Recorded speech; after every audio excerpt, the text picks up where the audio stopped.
welcome to the Furnace Academia School online classes. Hope you are doing well. We are going to read today grade 3rd subject science. Topic is living and non-living things. We are going to read 2 chapters today. Subtopic is reading plus explanation. It means I will read it for you all and you have to put your pencils on the line where I am reading and I will explain the topic that we will read today. Okay students? So first of all you have to take it out your science books and open it to learn the chapter. Okay, page number 1. On page number 1 the chapter name is living and non-living things. So by the name of the chapter you must be aware of कि अब हम इस chapter में living things और non living things के बारे में पढ़ेंगे.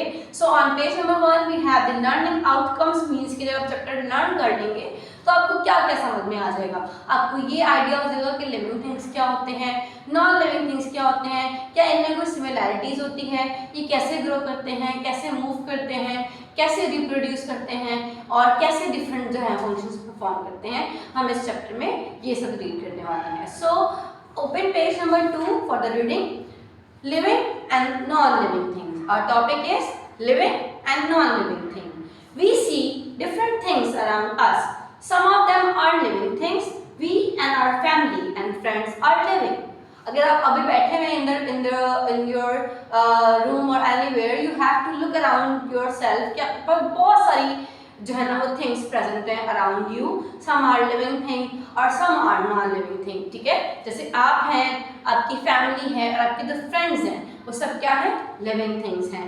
Animals and plants are also living. जो एनिमल्स हैं और जो प्लांट्स हैं वो भी हमारे पास क्या है, लिविंग है. there are many things that are non living. अब लिविंग थिंग्स तो आपको आइडिया हो गया कि क्या कौन कौन होते हैं. लिविंग थिंग्स उसके अलावा नॉन लिविंग थिंग्स जो हैं वो कौन कौन हैं. बहुत सारी चीज़ें भी हैं जो नॉन लिविंग थिंग्स होती हैं. Our toys are non living things. हमारे जो टॉयज होते हैं, खिलौने से आप लोग खेलते हैं, वो जो है वो नॉन लिविंग थिंग्स होते हैं. Our bags and books are also non living thing. Okay, how can we find out which thing is living and which is not. अब आपको जब लिविंग और नॉन लिविंग थिंग के बारे में आइडिया होगा कि वो क्या होते हैं, आप इसीलिए उसकी बाद ही आप जो है फाइंड आउट कर सकते हैं कि क्या चीज़ लिविंग है और क्या लिविंग नहीं है. आई am a living thing, this marker is non living thing, this book is non living thing. So some are living things around you and some things are non-living. So you must learn about living thing firstly ताकि आप idea लगा सकें, आपको idea हो जाए कि कौन सी चीज़ living है और कौन सी चीज़ लिविंग नहीं है. So for that purpose can you find out or you have a picture on page number 2. It's a resting room or drawing room in the so here some many things are present. So you must point out which thing is living or which is not. There are children that are moving or having a lunch or having a game in the room. So they are living things. Children are living things. You have to look at the branch of the tree. A parrot is sitting in the picture and it's a living thing, and all the other things are non-living. So firstly, what do you living thing have in common? Living things पहले आपको मैं बता देती हूँ होते क्या. Living things वो सब होते हैं जो जानदार होते हैं, जिनमें जान होती है, जो अलाइव होते हैं, जो सांस लेते हैं, जो फूड का इंटेक करते हैं, जो ब्रीथ करते हैं, जो रिप्रोड्यूस करते हैं, अपने जैसे प्रोड्यूस करते हैं, जो खुद मूव कर सकते हैं. जैसे मैं मूव कर रही हूँ, I am moving, so I am a living thing. I am moving, I am a living thing. So all the things that are able to move, to have food, that breathe, that reproduce, that excrete. excrete कहते हैं कि जो अपनी body में से extra चीज़ों को निकाल देते हैं, वो सारे लिविंग थिंग्स होते हैं.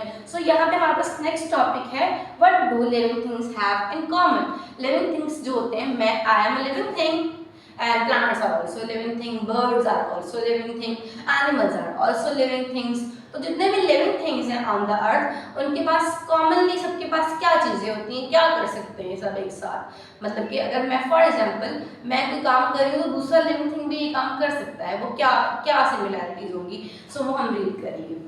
All living things have the following things in common.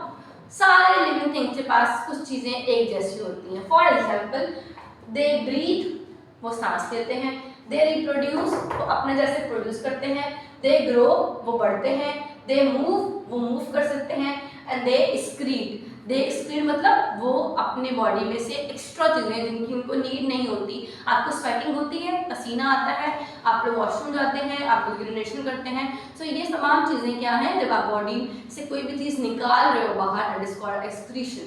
तो ये तमाम चीज़ें हैं, these are the points that are common in all living things. And now we have some words meaning of the chapter. Living, alive, non-living, not alive. Breathe, to take air in, आप air लेके जाते हैं अपनी body में, oxygen लेके जाते हैं, that is called breathe. Energy, power. Grow, to become bigger. Move, to change place. मैंने यहाँ से यहाँ पे मैंने place change की है, it means I am moving. Reproduce, to make young ones. अपने जैसे ही प्रोड्यूस करने को हम कहते हैं reproduce. I hope you get the lecture today. Revise it and please do your homework, do the revision, learn it, and thank you sir.